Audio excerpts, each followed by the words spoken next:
por Dios. Entonces, cuando no se disipan las tinieblas, creo que nace de un corazón así y con muchas interrogantes, con muchas cuestiones. No es en esta hora que vamos a estar conectados, en esta hora 20 minutos.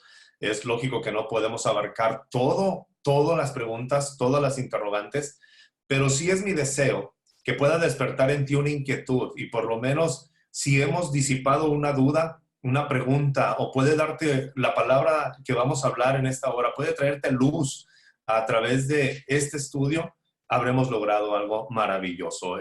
Quizá estos estudios solamente son como un despertar, un inquietarte a lo que tú puedes hacer, a todo lo que puedes lograr.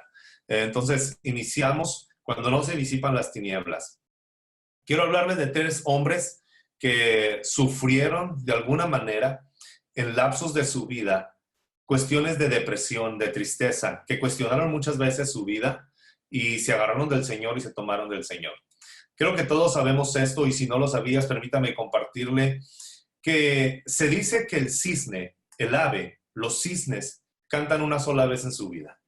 El canto del cisne es muy bonito, el canto del cisne es muy impactante, pocas personas lo han escuchado. Sin embargo, se dice que el cisne solamente canta cuando va a morir. Cuando el cisne está a punto de morir es cuando se escucha su canto y es una dulce melodía que sale de su cuerpo. Pero también los cisnes cantan dulcemente cuando sufren. Cuando una persona está pasando por dolor, por tristeza, cuando una persona está sufriendo, quizás tú en este momento estás sufriendo, déjame decirte que hay una palabra que creo que puede ayudarnos a todos. Sin embargo, el que estés en este estudio, creo que hay 2 razones. Una, puedes haber pasado, estarás pasando por sufrimiento. Y la otra, eres alguien que desea ayudar a otras personas que están en el sufrimiento. Entonces, de esta manera vamos a tratarlo. También vamos a verlo desde la perspectiva de la inteligencia espiritual.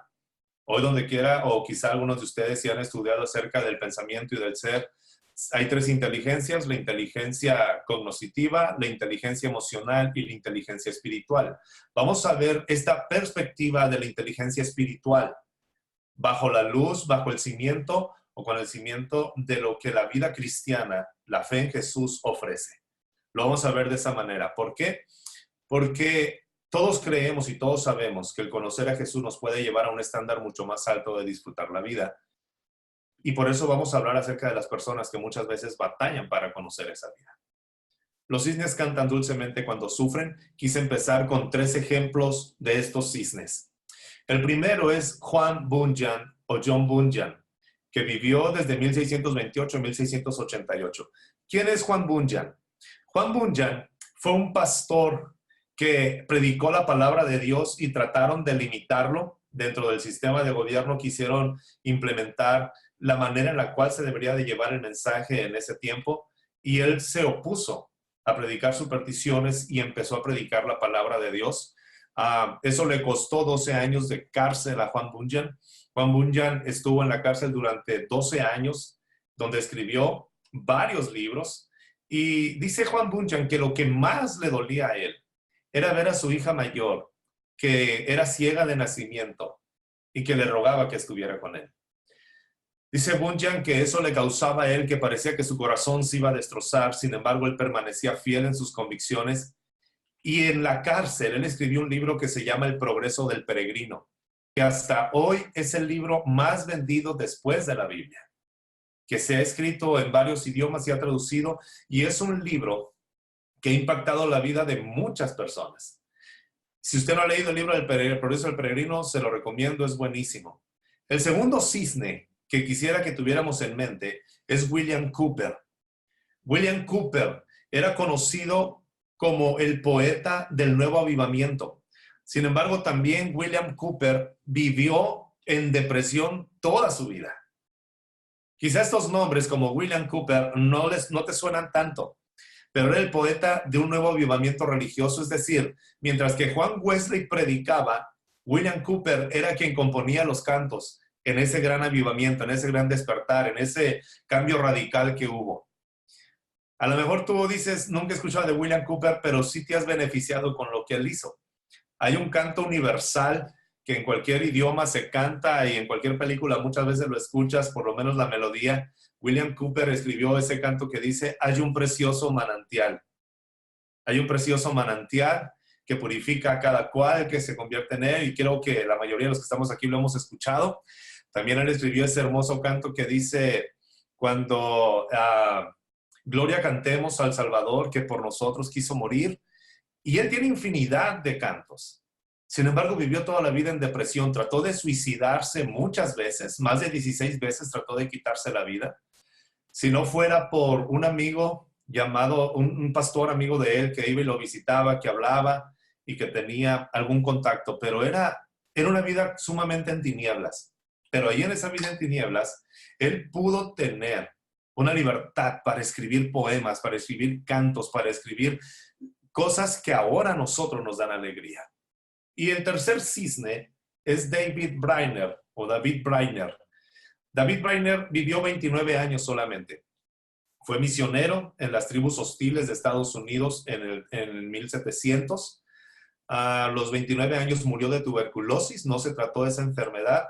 Sin embargo, él hizo mucho al escribir su diario, donde él hablaba sus luchas, donde él relataba sus problemas, y uno de ellos era donde decía que era muy frágil y que él creía que no podía hacer nada. Sin embargo, Dios lo tomaba en sus manos y servía. David Brainerd fue yerno del mejor teólogo de América, un hombre llamado Jonathan Edwards. Y su vida ha inspirado a miles de misioneros. Quise hablar de estos tres hombres porque han marcado la historia. Cristianos o no cristianos, creyentes o no creyentes. En la historia de la poesía de estos siglos se habla de William Cooper. De Juan Bunyan, es un escritor que no terminó los estudios básicos y en la cárcel escribió más de 60 libros.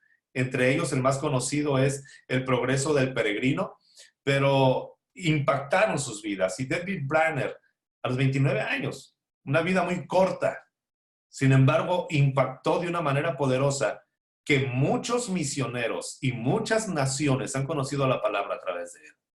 La vida de David Brainerd lo escribió Jonathan Edwards, lo resumió en un diario y ha circulado por todo el mundo. Es algo interesante.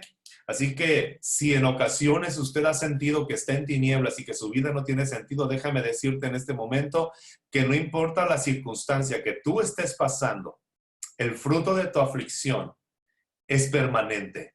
Es un fruto permanente.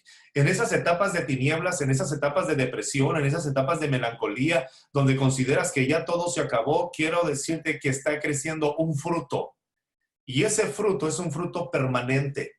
Quizá en este momento tú no lo veas. A lo mejor tú te preguntas tantas cosas y tienes muchas cuestiones en tu mente y en tu corazón. Dios está presente, Dios me ha abandonado, Dios está conmigo, ¿qué va a pasar el día de mañana? Ya no tengo fuerzas. Consideras que todo se está acabando, sin embargo, el fruto que va a salir ahí en esa aflicción, no te rindas, el fruto que va a salir en esa aflicción es un fruto permanente.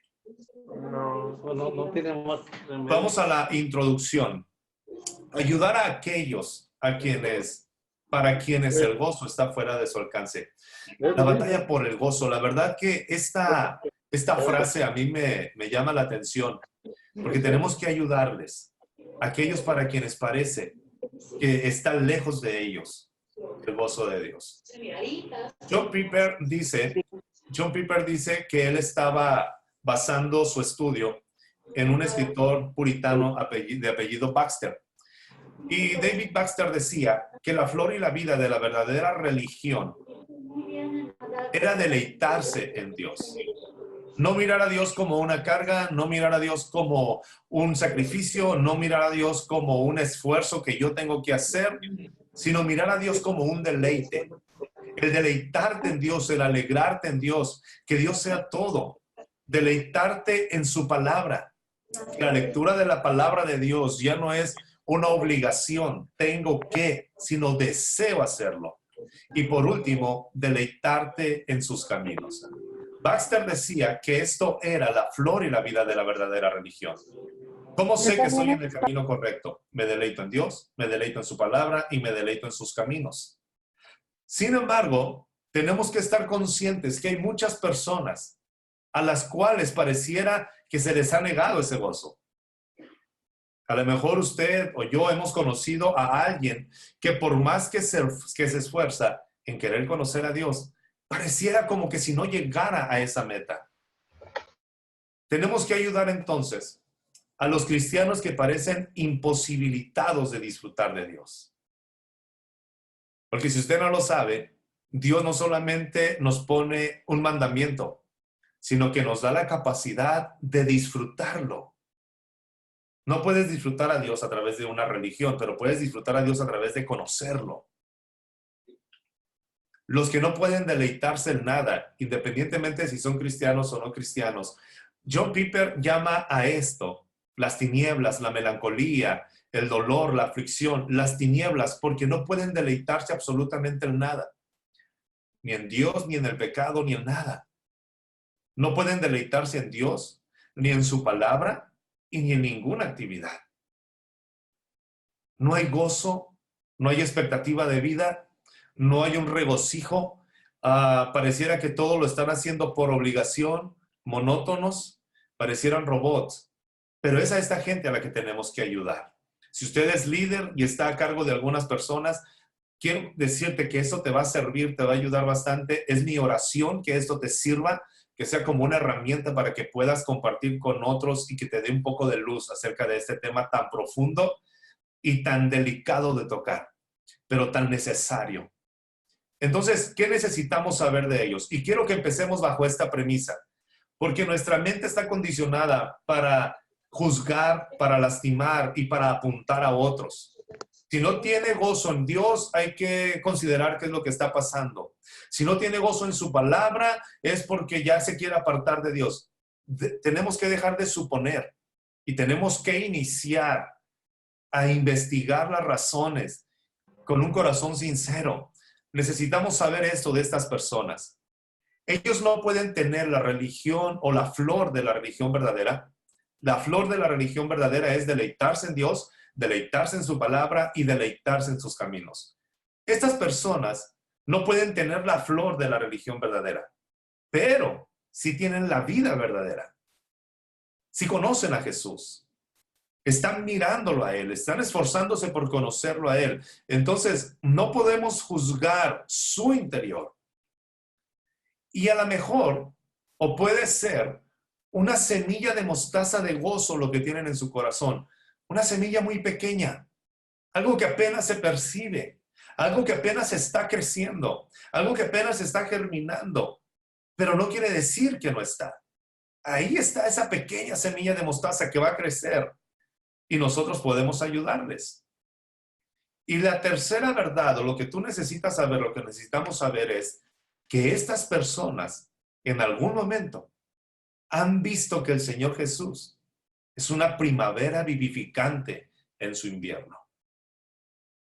Han conocido que Jesús es una primavera, que sí hay una vida llena de flores y de alegría, donde el sol brilla, donde se regocijan, pero hay una lucha constante. En los siglos anteriores, en el siglo XIX, en el siglo XVIII, no se le llamaba depresión a estos síntomas. Se le llamaba melancolía. La gente se escondía en sus casas, la gente vivía en tinieblas. Y creo que tenemos que ver el contexto en el cual muchos de estos hombres crecieron, que puede ser muy diferente al tiempo de hoy, donde pareciera que estamos más ajetreados, tenemos más cosas que por hacer, nos sentimos más presionados por muchas cosas. Al mismo tiempo disfrutamos de cosas que ellos no disfrutaron. Sin embargo, esto no tiene que ver solamente con el contexto en el que se encuentran. Tiene que ver con una obra que está aquí adentro. Y me gustaría llevarlos a esto que maneja el pastor Piper, y él le llama la culpabilidad audaz. ¿Qué es la culpabilidad audaz? Y ponemos estas bases. En esta vida siempre seremos imperfectos. Eso es algo que no podemos cambiar.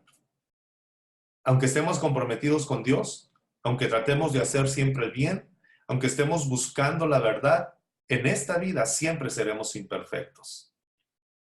Y como consecuencia, en nosotros mismos siempre seremos culpables. Quiero aclarar esto. En nosotros mismos. Delante de Dios ya no eres culpable cuando crees en Jesús. Pero en nosotros mismos, en nuestra naturaleza, en nuestra persona, en nuestra esencia, siempre nos sentimos culpables. ¿Por qué? Porque somos imperfectos, porque cada día podemos fallar, porque nos damos cuenta que cometemos errores, porque estamos sintiendo que no podemos seguir adelante. Pero cuando creo en Jesús, soy declarado justo en el tribunal del cielo.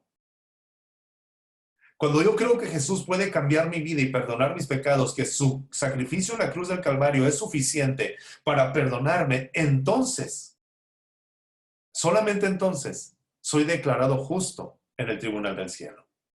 Es decir, Dios ya no me mira como culpable. Pero en realidad la lucha más grande que tenemos tú y yo aquí en la tierra es este sentimiento de culpabilidad porque no somos perfectos. Ahora, en esta noche quisiera quitarte una carga. Todos nos equivocamos. Y mientras estemos en esta vida, seremos imperfectos. Así que no te desesperes. La justificación, el pastor Piper me encanta como lo llama, dice que es un proceso legal. Legalmente soy eximido de culpa. Ya no eres culpable. Sigues siendo responsable de tus acciones aquí en la tierra y cada acto que hagas tiene una consecuencia. Pero delante de Dios ya no eres eximido de culpa. Y se te acredita una justicia que no tenías.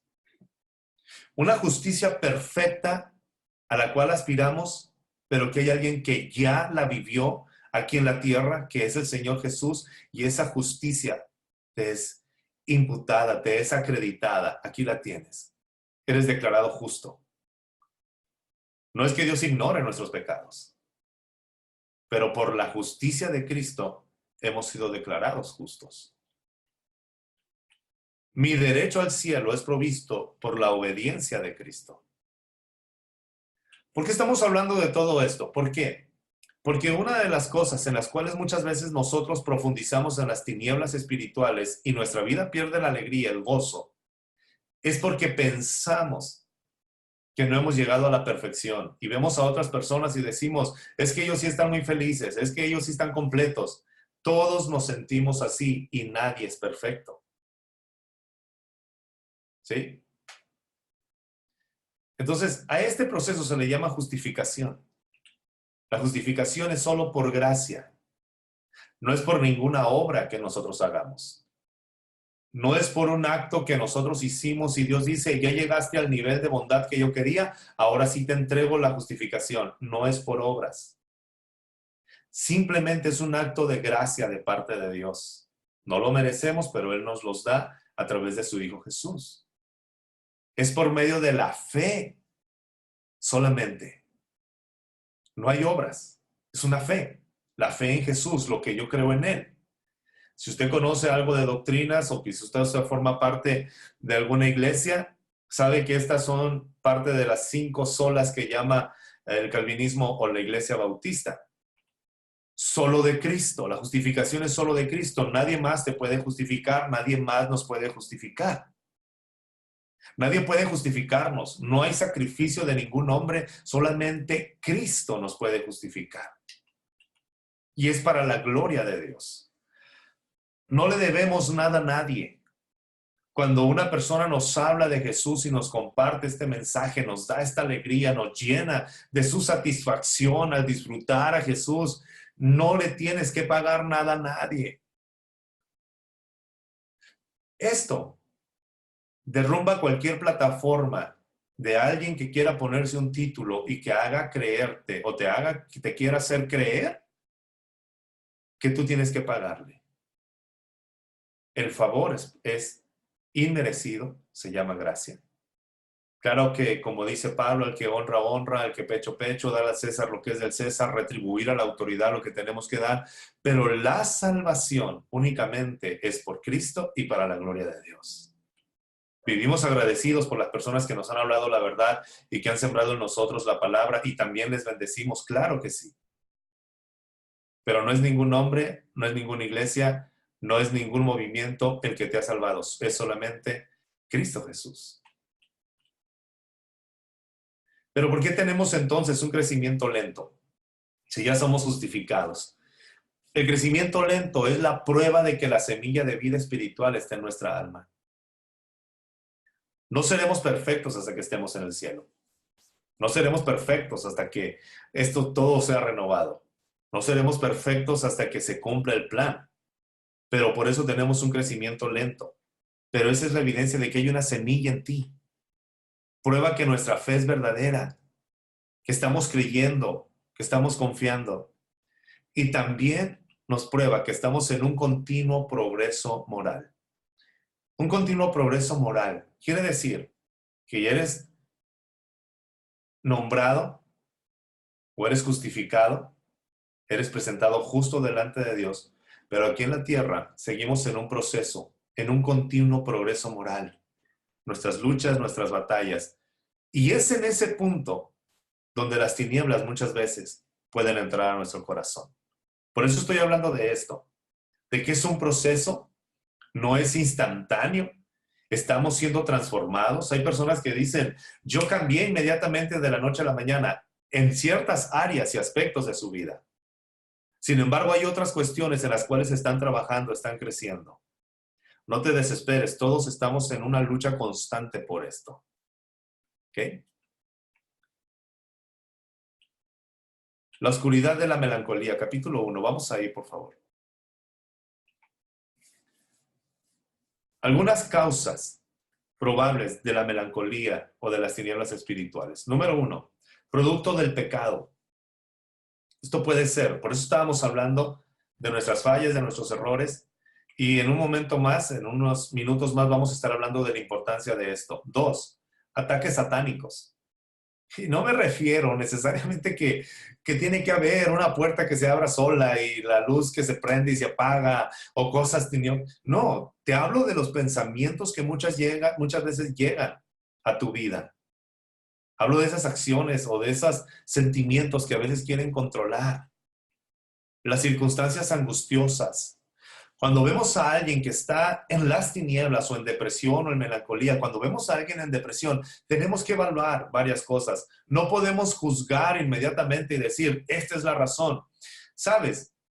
Creo, y creo que pudiera sostenerlo, que la persona que más exactamente puede saber cuál es la causa de esa depresión, de esa melancolía, es la persona que lo está viviendo.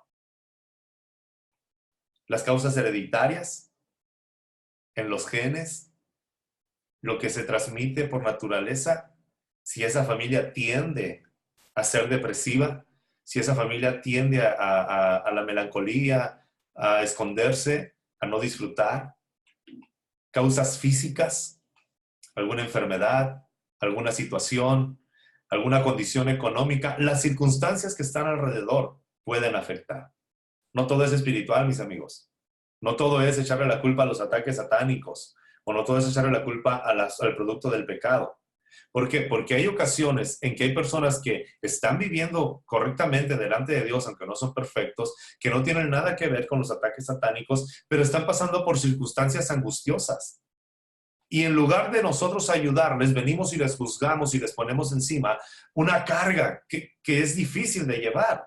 Como los amigos de Job, cuando Job estaba pasando por aquella tribulación y la circunstancia angustiosa, y llegan sus 3 amigos solamente a decirle que confiese el pecado, tú estás mal, algo hiciste.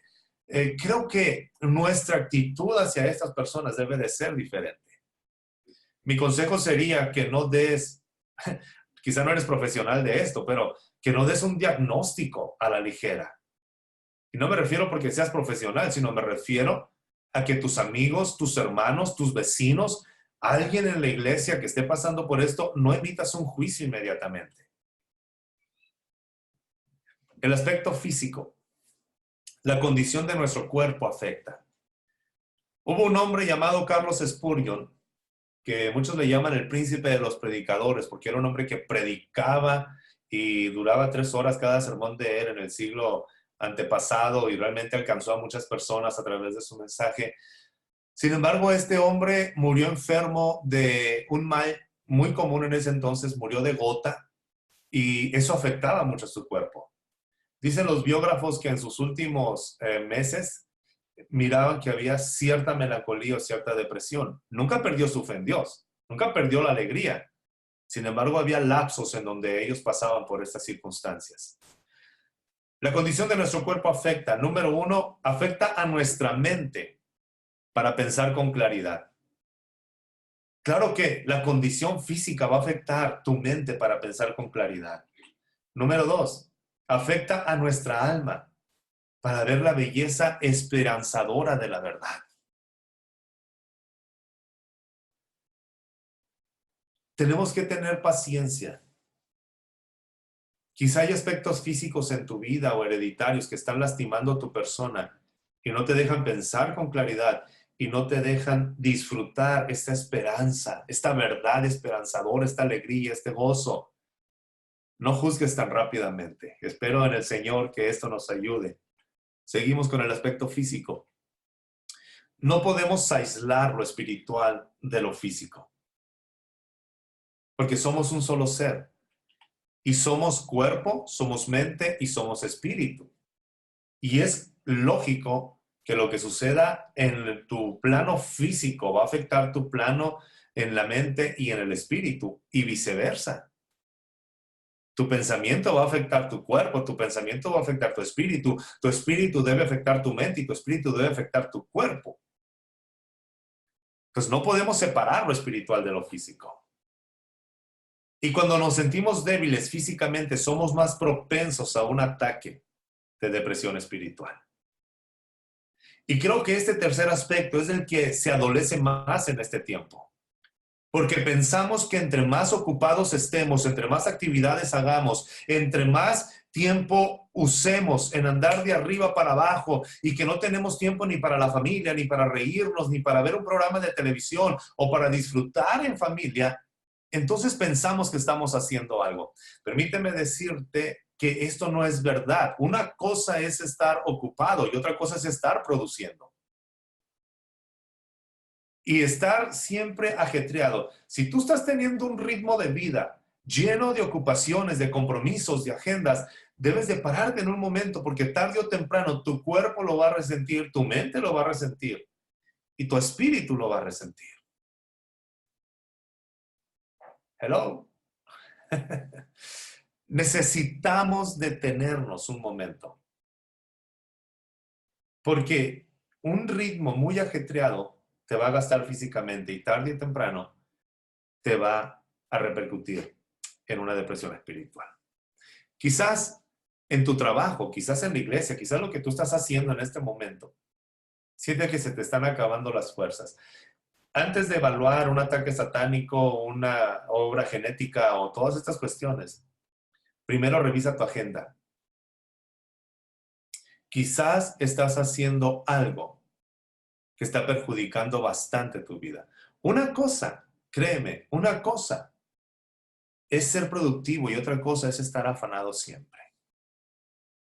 Entonces evalúa tu vida. ¿Qué es lo que estás haciendo? En lugar de las medicinas, esto es muy importante, porque por lo regular nosotros siempre creemos o queremos creer que las medicinas no son buenas.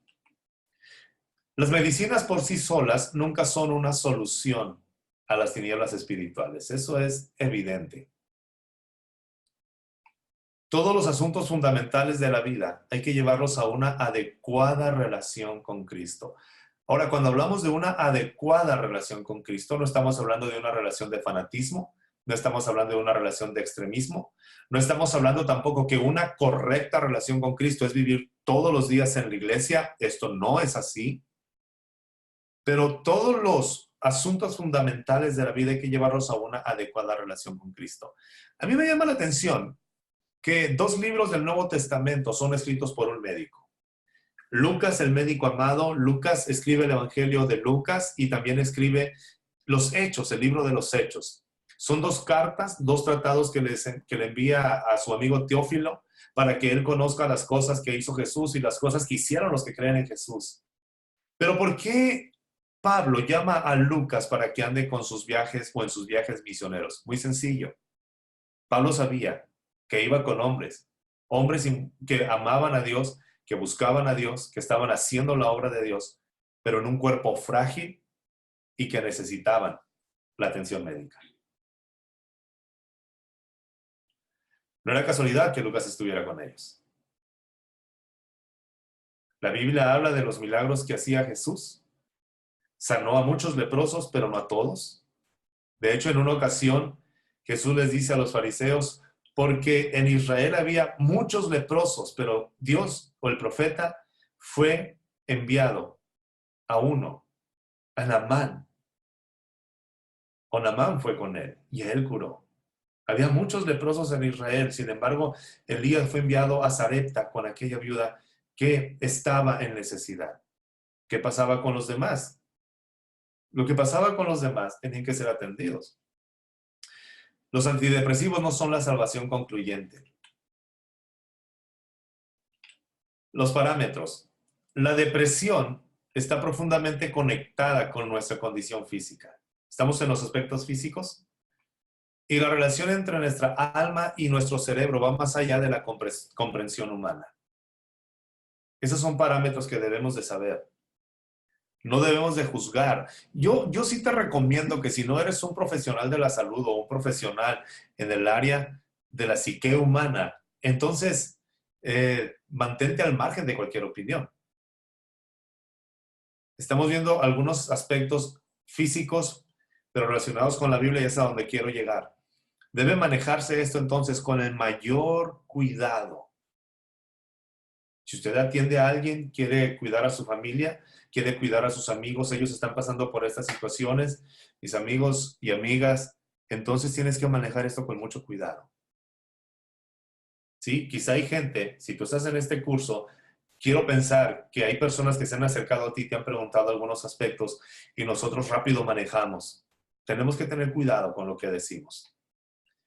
Con profunda atención a las necesidades o a las realidades físicas, morales y espirituales de la personalidad humana. Tienes que ver todo esto. Tienes que conocer toda esta gama. ¿Qué dice la Biblia? Eso a mí, esa es mi área. Soy licenciado en teología. Esto me encanta, entonces permítame que me siento con un poco de más libertad. ¿Qué dice la Biblia? La Biblia no condena a tomar pastillas. Es que en ocasiones somos muy buenos para inventar pecados. Es que esto es pecado, es que esto no se debe de hacer, esto no lo debes de manejar, esto no debería de ser así. ¿La Biblia qué dice? ¿Qué voy a hacer cuando la Biblia no maneja ciertos puntos? Es donde nosotros hemos visto, el curso anterior mirábamos que si tú eres una persona que está buscando la llenura, que estás viviendo para Dios, que quieres servir a Dios, entonces avanza. Hay personas que se llevan preguntando, este producto me dicen que es muy bueno, pero ¿qué dice la Biblia? Bueno, discúlpame, la Biblia no maneja ninguna marca de ningún producto. ¿Qué dice la Biblia de las pastillas? La Biblia nos deja a nuestra decisión el tomar pastillas. Pero es que me dijeron, una persona me dijo que era pecado tomar pastillas y otra persona me dice que tome las pastillas. Es que eso te va a confundir más. Tú no puedes estar preguntándole a cada persona que te encuentras para sentirte bien. No es esto así. Tú tomas una decisión, es tu decisión. Ahora la pregunta es, ¿y qué pasa si me equivoco? Si hubo una equivocación al elegir, créeme, la justicia de Cristo se va a encargar de ello en la medida que confíes en Él. Si te equivocaste al tomar una decisión, Cristo se va a encargar de eso. Así de sencillo, así de fácil. Tienes en quién descansar, tienes en quién poner tus manos, tienes en quién poner tus cargas, tienes en quién poner todas las cosas que te afectan. Es que yo no quisiera equivocarme. Créeme que todos tenemos esa lucha, no queremos equivocarnos, pero nos equivocamos. Tenemos que seguir avanzando, no te puedes detener, todos nos equivocamos. Pero es que si me equivoco al elegir, no te preocupes, la justicia de Cristo va a cambiar las cosas. Qué maravilloso es esto, ¿eh? Buenísimo lo que el Señor ha hecho. Maravilloso lo que Dios hace. Pasamos al siguiente punto, por favor, porque se nos está yendo el tiempo. Espero que no se cansen. Si de vez en cuando abren la cámara y me saludan para saber que están aquí, nos va a dar alegría. ¿Está bien? Al esperar en las tinieblas no estamos perdidos ni estamos solos. Eso es una realidad. Ya estamos viendo la causa, pero ahora vamos a ver qué es lo que sucede. ¿Qué es lo que sucede cuando ya estás en las tinieblas? ¿Has hecho todo por evitar las tinieblas? ¿Ves alguna causa? ¿No quieres seguir adelante? Pero ¿qué sucede si ya estás en las tinieblas? Esta es la buena noticia. Al esperar en las tinieblas, cuando estás en ese momento de depresión, de tristeza, de angustia, no estás ni perdido, ni perdida, ni tampoco estás solo o sola. No estás de esa manera. Entonces te animo. Pero la pregunta que siempre nos vamos a hacer va a ser esto. ¿Cuánto tiempo, Señor? ¿No te has preguntado alguna vez eso? ¿Cuánto tiempo, Señor? Tuvimos un maestro que nos decía que él estaba tratando de plantar una congregación y a donde quiera que iba escuchaba palabras de alegría, de prosperidad y toda la gente estaba gozosa y él no tenía dinero y él decía, es que las vacas flacas no están pasando por la casa, se quedaron a vivir en la casa. ¿Cuándo van a salir? Quizás en diferentes circunstancias te has preguntado lo mismo. ¿Cuánto tiempo, Señor? Si lees el Salmo 88, después de que termine este curso, después de que culminemos con esto, te invito a que leas el Salmo 88. Los hijos de Coré parece que son ellos los que escriben este salmo. Y vienen hablando de esto, Señor, ¿cuánto tiempo? Estoy clamando a ti y no me escuchas. Estoy tratando de seguir adelante y parece que estoy solo. Mis amigos me han abandonado, las tinieblas me han rodeado. No hay canción en mis labios, todo está acabándose. Pero sin embargo, Él está ahí, en esas tinieblas, esperando que Dios haga algo. Los tiempos de tinieblas, esto quisiera que quede en tu corazón, son normales en la vida cristiana.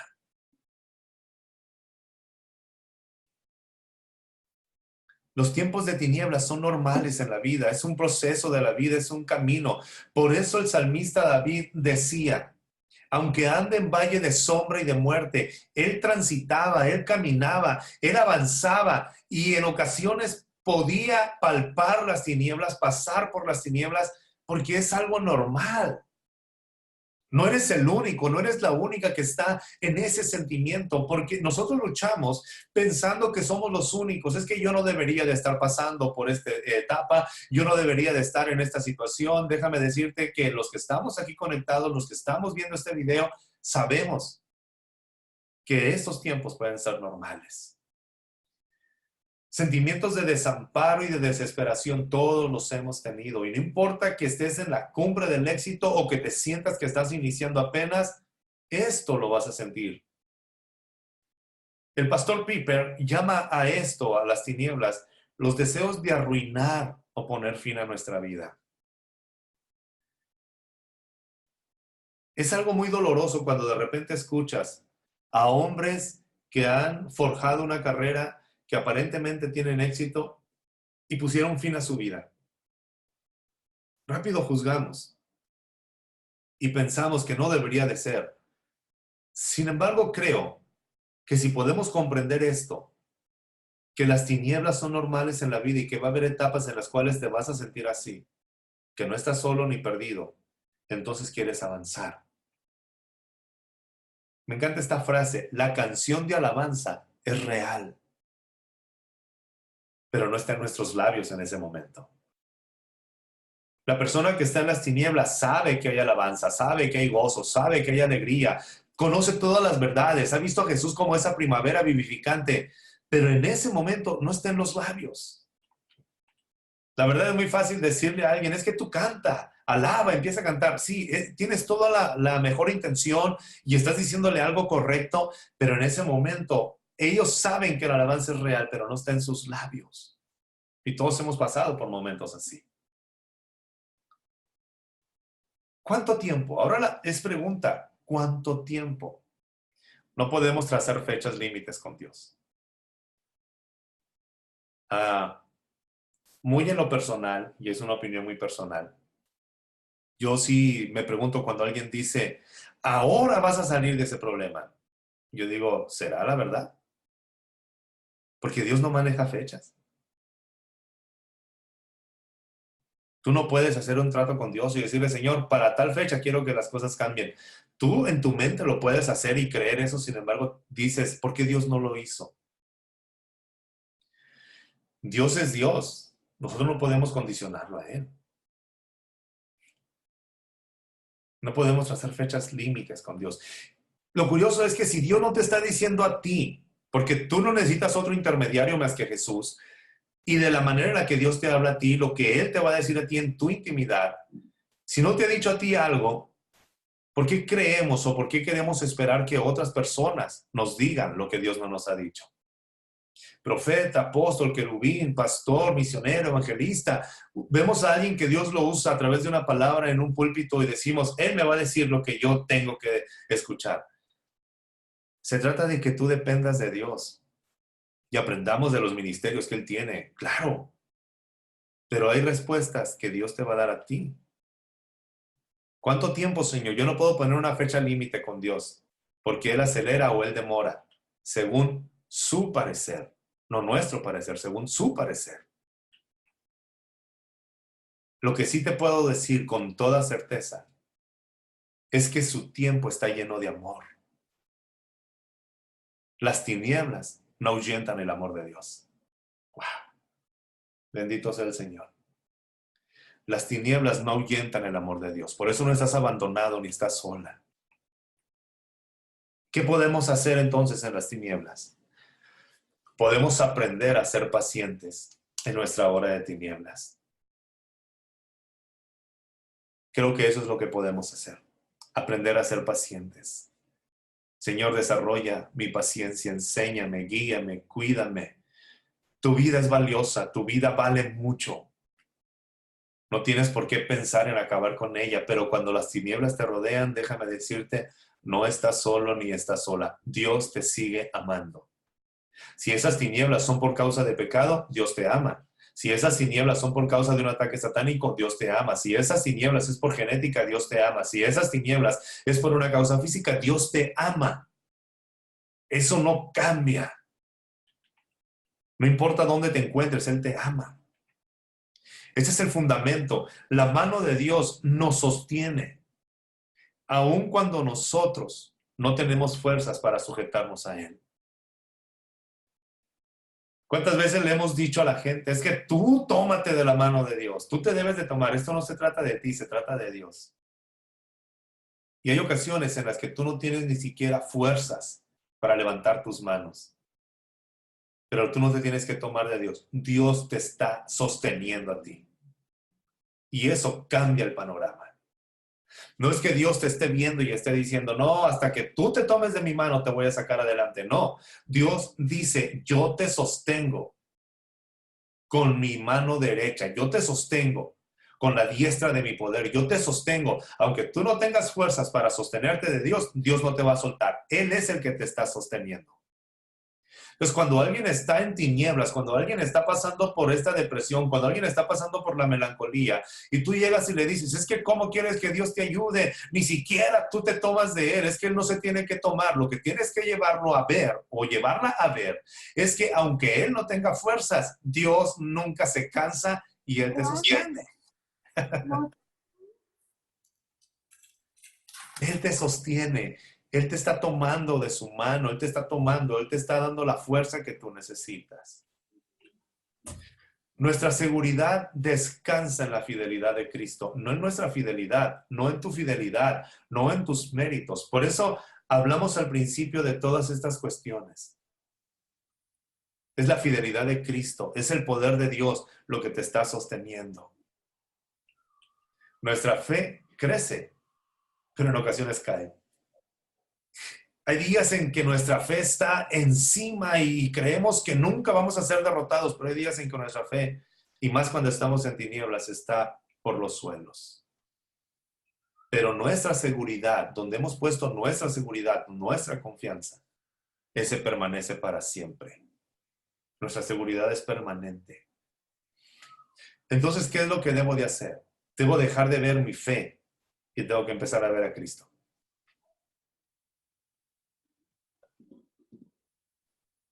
Tengo que dejar de ver mi fe. Claro que necesito fe para avanzar, necesito fe para agradar a Dios, necesito fe. Pero estamos hablando específicamente de esos momentos en que las tinieblas están controlando toda nuestra vida y parece que todo se está acabando. Ahí donde parece que ya no hay fe, no es tu fe la que te sostiene, es la mano de Dios, la fuerza, el poder y la seguridad en Cristo. Deja de mirar tu fe. y fija tu atención en Cristo. Míralo a Él. Claro que si te ves a ti no vas a tener fuerza y a veces tampoco vas a tener fe. Y luchamos, es que yo quisiera tener fe, se vuelve una carga más pesada. Hay momentos en que tienes que levantar tu mirada y mirar a Cristo. Número 3. Wow, oigan, con ustedes se me va rápido el tiempo, ¿eh? Ya tenemos 1 hora y creo que he sido reconfortado con ustedes y estamos aprendiendo. La verdad es una alegría tenerlos y poder aprender juntamente con ustedes. Gracias por la oportunidad que me dan de compartir este tiempo. No cruzar los brazos de la acción. Es el tercer principio. Esperar en el Señor en su tiempo de oscuridad no debería de ser sinónimo de inactividad. Deberíamos hacer lo que podemos hacer. Cuando estamos tratando con alguien que está en las tinieblas, tenemos o debemos o podemos animarlo a hacer lo que puede hacer. Si no es mucho lo que puede hacer, permite que eso haga. No cruzar los brazos de la acción. El corazón de Dios está feliz cuando usted se levante y dice, iré a mi Padre.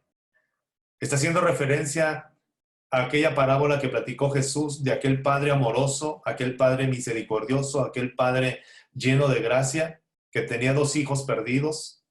Los 2 estaban bien perdidos, el menor y el mayor, solamente que el menor se fue de la casa, el mayor se quedó ahí, pero ninguno de los 2 conocía el corazón del Padre. Es uno de los cursos que vamos a ver más adelante, la parábola de los 2 hijos, y cómo aquel que se fue estaba en tinieblas, estaba viviendo con harapos, estaba viviendo con su barba crecida, estaba cuidando puercos, no tenía ni un peso en la bolsa, estaba en una situación, en una condición quizá deprimente para muchos, y estando allá en la oscuridad, él se levantó y dijo, iré a mi Padre. No puedo hacer mucho, no tengo dinero, no tengo nada. Iré a mi Padre. Y el corazón de Dios está feliz cuando usted se levanta allí en las tinieblas y dice, voy a ir a mi Padre. Voy a empezar a actuar, voy a empezar a avanzar. Hace un momento hablábamos de que estar todo el tiempo en agendas, corriendo, creer que tenemos mucha actividad y nos hace sentir bien y pensar que eso es saludable. Permítame decirle ahora el otro extremo. El no hacer nada, el estar en ociosidad, también es peligroso. Estás en las tinieblas, cruza los brazos de la fe, no tienes mucha fe, pero no cruces los de la acción. Empieza a hacer algo. Empieza a caminar, empieza a mandar un mensaje, empieza a hablar con alguien, empieza a buscar ayuda, anima a las personas, ¿sabes? Cuando alguien está en depresión y le dices, puedes llamarme a tal hora, no hay problema, voy a tratar de estar contigo. Alguna actividad que se pueda hacer. La ociosidad es el hogar del diablo para la tentación. La ociosidad es el hogar del diablo para la tentación. Haz algo. Empieza a hacer algo. Con lo que puedas, con lo que tienes, inicia. Recuerdo la historia de aquella bebida que era muy famosa, la bebida Tang. El señor que inició esta bebida, dicen que en una ocasión estaba completamente en bancarrota, había perdido todo y estaba a punto de morir. Y andaba caminando por las calles, recogiendo basura de los botes de las casas, porque ya no podía ni siquiera pagar un alimento. Y en una ocasión, sentado en un bote de basura, agarró una cáscara de naranja e inició a masticarla. Eso era lo único que podía comer o quería comer. Y de la desesperación, masticó tanto la cáscara de naranja que le encontró un sabor. Agarró todas las cáscaras de naranja que pudo, las lavó, las empezó a moler y las convirtió en un polvo para hacer bebida. Y ya todos sabemos hasta dónde llegó este hombre. La ociosidad es el hogar del diablo. Haz lo que puedas con lo que tienes en este momento. Quizá la circunstancia económica, quizá la situación de tu trabajo, quizá algunas cosas que te están rodeando te han llevado a unas tinieblas y piensas que no puedes hacer nada, pero te aseguro que puedes hacer mucho con lo que tienes. Porque trabajar te beneficia a ti y beneficia a otros. Pero ¿cómo voy a trabajar si no tengo gozo? Muy sencillo. ¿Debo de elegir entre el deber o el gozo? ¿O a Dios le interesa mi gozo? Bueno, lo vamos a resumir de esta manera. El gozo es parte del deber. La Biblia nos enseña que estemos gozosos en todo tiempo. Quiere decir que es una decisión. Encontrar alguna razón. El gozo simplemente es la certeza de que Jesús está contigo. Cuando decimos que tenemos gozo, quiere decir que tenemos la confianza de que Jesús está a un lado nuestro. En las tinieblas Jesús está contigo. Cuando te levantaste para volver al Padre, Jesús está contigo. Cuando estás cumpliendo tu deber, Jesús está contigo. Ese es el gozo. Entonces, ¿qué debemos hacer? Buscar el arrepentimiento y confesar el pecaminoso orgullo o la lástima por uno mismo. Esto es algo que a mí me encanta tocar porque muchas veces vemos a alguien y decimos, qué engreído, qué presumido, tiene una autoestima muy alta, tiene mucho orgullo. Sí, pero la verdad que el orgullo se disfraza de soberbia o de lástima por uno mismo. Entonces tú tienes que confesar, si el gozo se fue, es porque hay un orgullo pecaminoso dentro de ti al cumplir el deber, o también estás sintiendo lástima por ti mismo. Es que yo no puedo, es que yo nunca voy a salir adelante. El orgullo disfrazado de soberbia dice, apláudanme por todo lo que he hecho. Y el orgullo disfrazado de lástima dice, apláudanme porque he sufrido mucho. Pero al final de cuentas es algo por lo cual debemos de pedirle perdón a Dios. Y el gozo será devuelto. ¿Por qué hablamos de esta manera? Porque el falso consuelo conduce a una sanidad artificial. Es que tú sufres porque eres muy bueno. Es que tú sufres porque todo lo haces bien. Es que tú sufres. No, escucha, esa no es una palabra que en realidad va a hacer a las personas salir de las tinieblas, ni tampoco te va a hacer salir a ti de esas tinieblas. Quizá tengas que pedirle perdón a Dios por el orgullo tan fuerte que tienes, disfrazado de lástima o de autoconmiseración. Pero el verdadero diagnóstico, cuando tú dices, examíname, oh Dios, cuando te analizas a ti mismo, te va a llevar a una sanidad profunda. Entonces, si el deber o el gozo es parte del deber, debo de analizarme a mí. Escucha, nadie te conoce mejor que tú. Tú debes de analizar tu persona. Tengo más de 20 años como pastor y cuando las personas se acercan conmigo y me dicen, pastor, ¿qué cree usted que yo tenga? Es que yo no lo voy a saber. ¿Qué es lo que tú has hecho? ¿Cuáles son tus hábitos? ¿Cuáles son las intenciones de tu corazón? ¿Qué es lo que te motiva a hacer aún buenas obras? Nadie las puede conocer, solamente Dios y tú. Pero si hay algo de orgullo que tienes que pedirle perdón al Señor, tienes que hacerlo. Si sientes lástima por ti mismo, tienes que hacerlo porque tú no eres una persona que tiene que vivir con lástima. Eres alguien especial, eres alguien fuerte, eres alguien que va a salir adelante, eres alguien que tiene un propósito. Dime una razón por la cual tengamos que sentir lástima por ti. No hay ninguna. No te conozco, pero conozco al Dios que te creó y sé que no eres una persona que tenga que andar buscando lástima.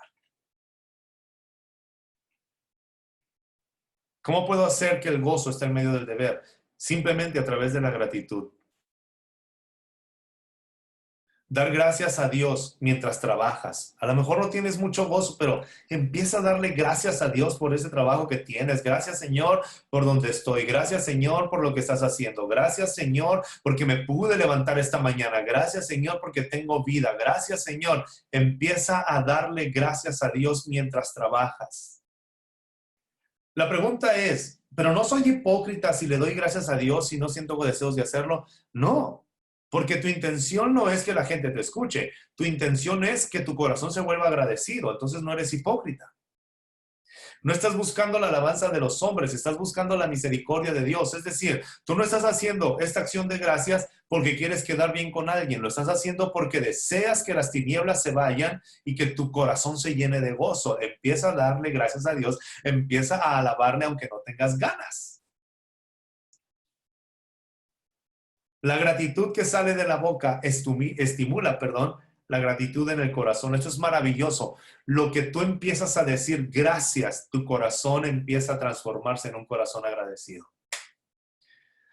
Es que no tengo deseos de hacerlo, es que no quiero hacerlo, me siento hipócrita. Fueras hipócrita si estás buscando quedar bien con las personas, pero si es entre tú y Dios, créeme, no es hipocresía, es un agradecimiento primero de los labios y luego surge en el corazón. Porque si te estás basando en tus sentimientos, es que hasta que sienta dar gracias, quizá nunca lo vas a sentir, empieza a dar gracias desde hoy. Usted no tiene el poder de su consuelo. No sabemos en qué tiempo, no sabemos cuándo va a suceder, no tenemos ese control, pero sí tenemos el control de nuestra lengua. Usted no tiene el poder de su consuelo, pero no tiene el control de su lengua. Ahí en las tinieblas tú vas a decidir qué vas a hablar, qué vas a decir. Empieza a decir gracias. ¿Qué hacer? Resumimos esto que acabamos de hablar. Número 1, entender que el gozo es tu deber. Tú puedes estar gozoso.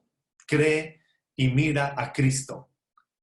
2, si no lo tienes, arrepiéntete por no tenerlo. Simplemente es decirle, Señor, perdóname por no levantar la mirada, porque estoy creyendo o queriendo yo hacer mis cosas, mis cambios, queriendo vencer algo que no puedo, lo que tú sientas o lo que tú crees que debes hacer. Le pides fervientemente a Dios que Él restaure tu gozo. Señor, perdóname. Pero si tú eres la fuente de mi gozo, entonces restáurame este gozo, esta alegría.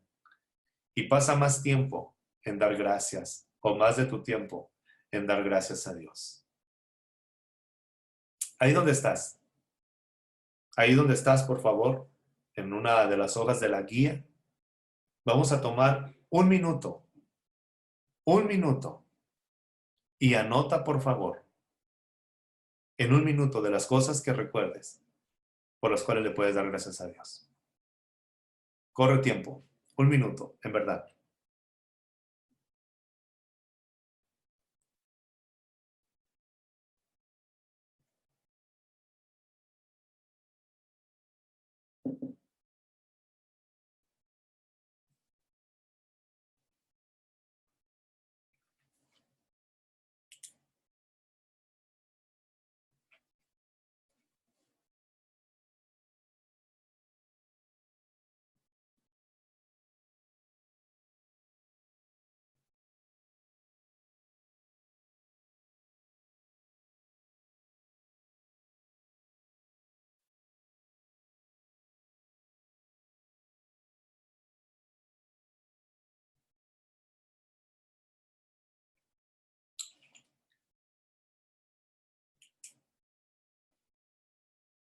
Ok, creo que no basta un minuto para dar gracias por todo lo que tienes, pero por lo menos si en este minuto te lleva a reflexionar que hay más de 3 cosas por las cuales puedes darle gracias a Dios.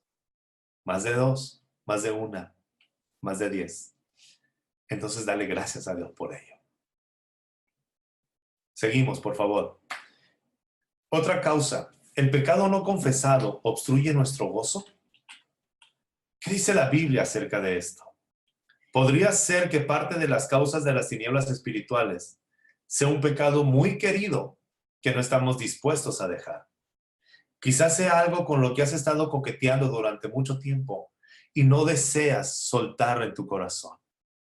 Quizás sea algo que tienes en tu corazón, en tu pensamiento, y piensas, ¿por qué si estoy haciendo todo bien?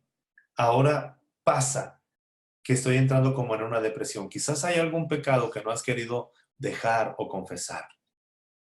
El pecado destruye el gozo. El pecado ofrece deleites engañosos.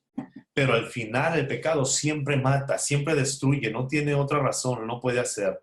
Pero aquí hay 2 realidades que tenemos que atender en nuestro pecado. 2 errores que cometemos al contemplar el pecado. Número 1 es darle poca importancia. Ese es un error muy común, le damos poca importancia al pecado. Y cuando le damos poca importancia, tenemos poca disposición a renunciar a esos pecados arraigados en el corazón. Nadie es perfecto. Todos cometemos errores y todos pecamos, todos fallamos, claro que sí.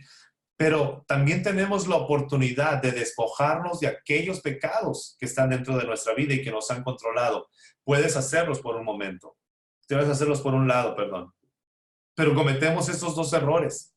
Le damos poca importancia al pecado, así que no queremos renunciar.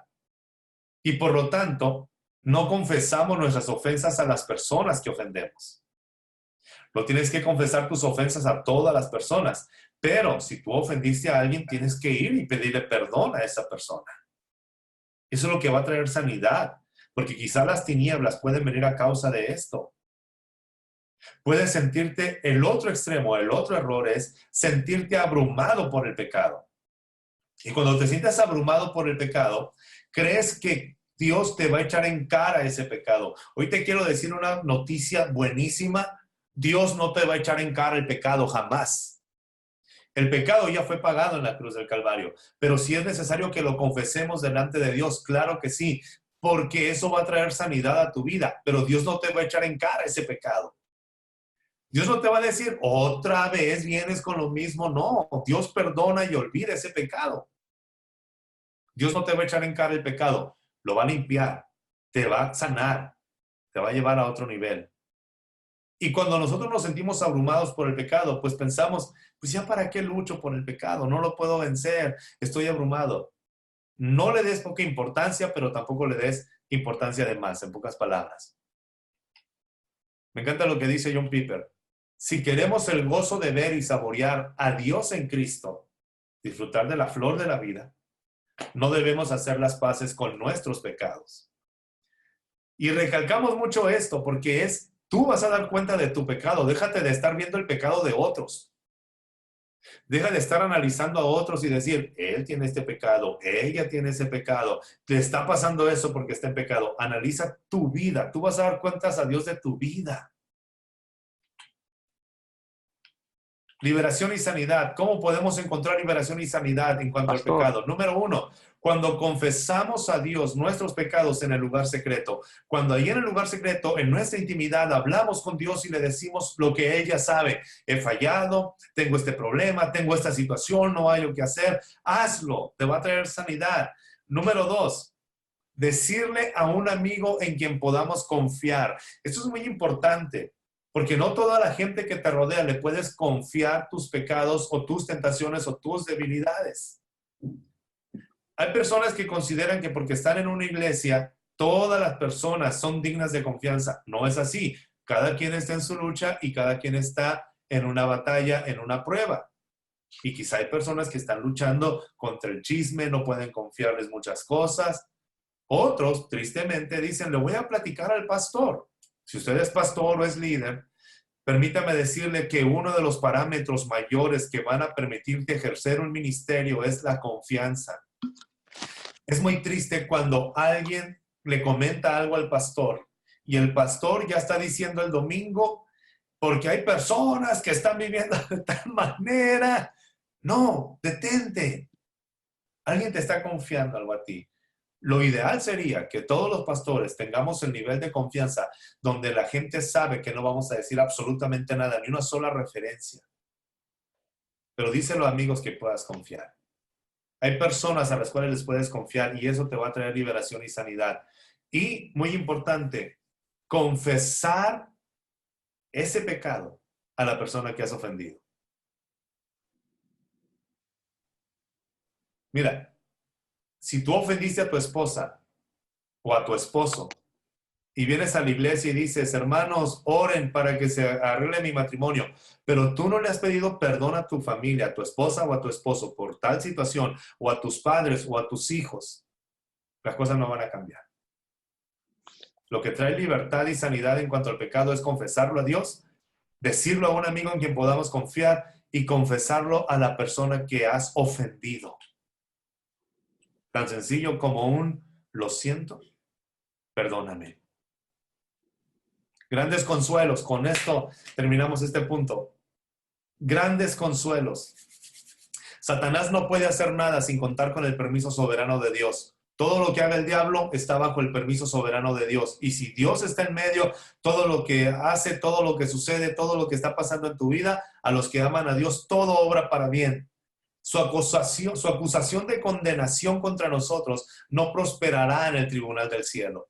Con errores, con fallas. Me encanta lo que dice la palabra en Zacarías capítulo 3, cuando el sacerdote Josué está lleno de lodo, está sucio y Satanás lo está acusando y el Señor dice, no lo acuses, no hay autoridad para acusar a aquellos que han creído en Jesús. Así que si las tinieblas son a causa de un pecado, tú te arrepientes, no hay nada que temer. El diablo no puede tolerar la verdad y la luz. Empiezas a caminar bajo la verdad y la luz de Cristo, Él tiene que huir. Las tinieblas que se alimentan de la autoabsorción, de nuestro egoísmo, es decir, nuestra vida se ha restringido a nosotros mismos, a nuestra familia y a cosas malas que en sí no son un pecado muy grande o no lo consideramos así, pero debemos evitarlo. Una de las causas por las cuales puede venir las tinieblas o la depresión puede ser por ello. Porque nos estamos centrando mucho en nosotros mismos. Estamos viendo solamente a nuestra familia y estamos enraizados en cosas que en sí no son pecados, pero tampoco son provechosas y tenemos que evitarlas. Si tienes alguna pregunta, alguna duda, vamos a dejar 5 minutos al final para poder, si quieres hacerlo. ¿Qué es lo que hemos hecho cuando estamos en las tinieblas? Quizá hemos descuidado la justicia, hemos descuidado la misericordia y hemos descuidado las misiones. Hemos hecho por un lado lo que podemos hacer por alguien que está haciendo una labor por Dios. Si servimos a los demás, Dios promete convertirnos en un huerto de riego. Es decir, recibiremos el agua que necesitamos para nuestro refugio y para nuestro gozo. Esa es la parte donde viene la acción. Voy a dar a otros y sé que Dios habrá de suplir mis necesidades. No quiere decir que todos tenemos que dejar nuestros trabajos, nuestra vida cómoda, pero de lo poco, de lo mucho que tienes, si aprendes a servir a otros, Dios se va a encargar de que tú seas un huerto de riego. Resultados de compartir. Cuando nosotros compartimos, Dios nos hace prosperar cuando nos dedicamos a los demás. Invertir tiempo en otros, ayudar a otros. Quizá vivimos en depresión o en tinieblas porque nos estamos viendo a nosotros mismos cuando no nos damos cuenta que podemos compartir con otros. El gozo en Cristo prospera al ser comunicado. A lo mejor tú no tienes mucho que dar o no tienes nada que dar. Ok, entonces empieza a compartir de Cristo, hablando de Él. Y resultados de compartir, aquí por favor te voy a pedir que escribas. Nos evita que nos confundamos o evita que confundamos la presión de la familia y la tensión del trabajo con el sacrificio cristiano.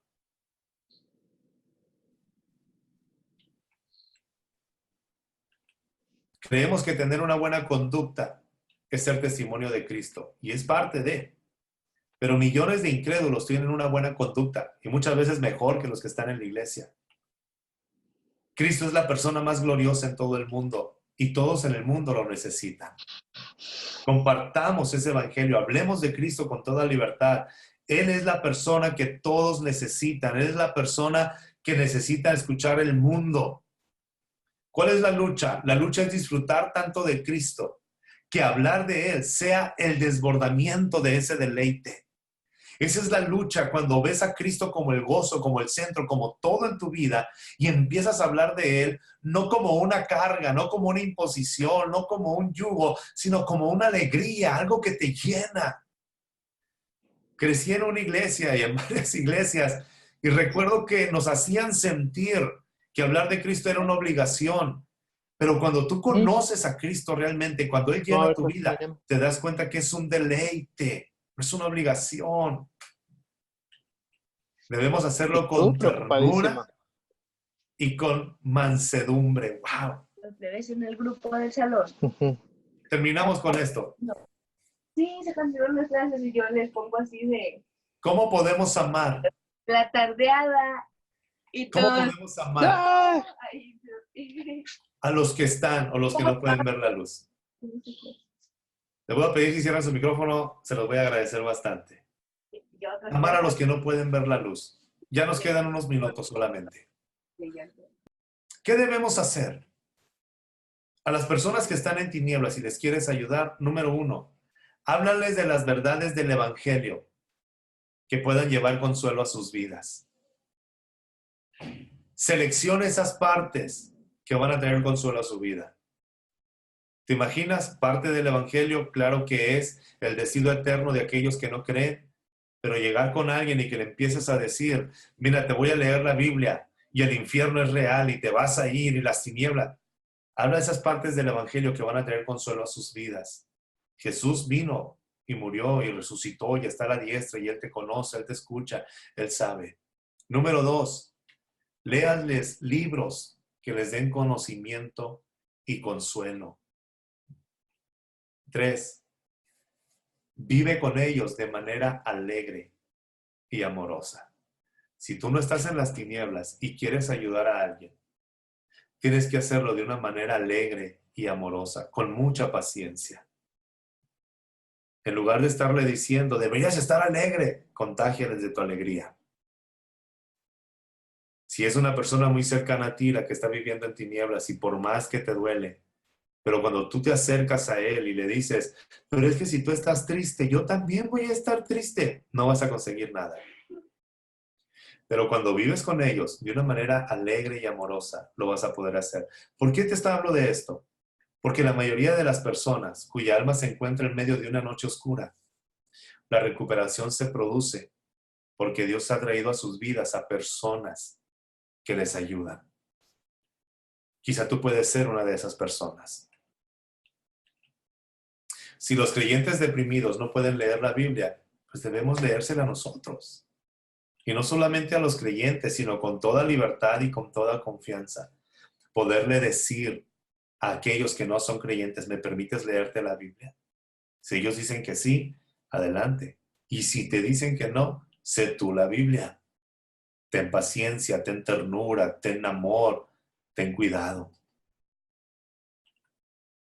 3 verdades. Los verdaderos creyentes en todo lo que hemos visto entran en tiempos de tinieblas.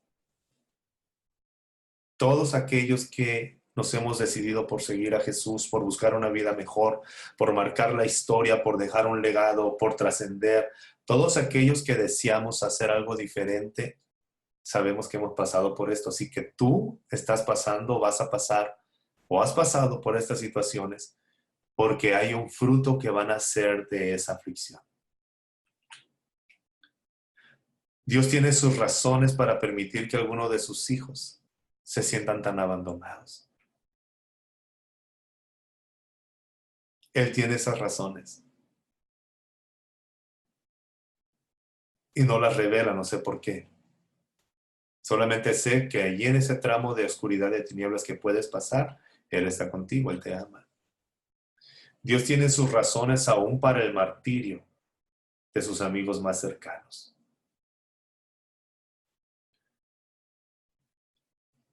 Jonathan Edwards pudo ayudar a David Branner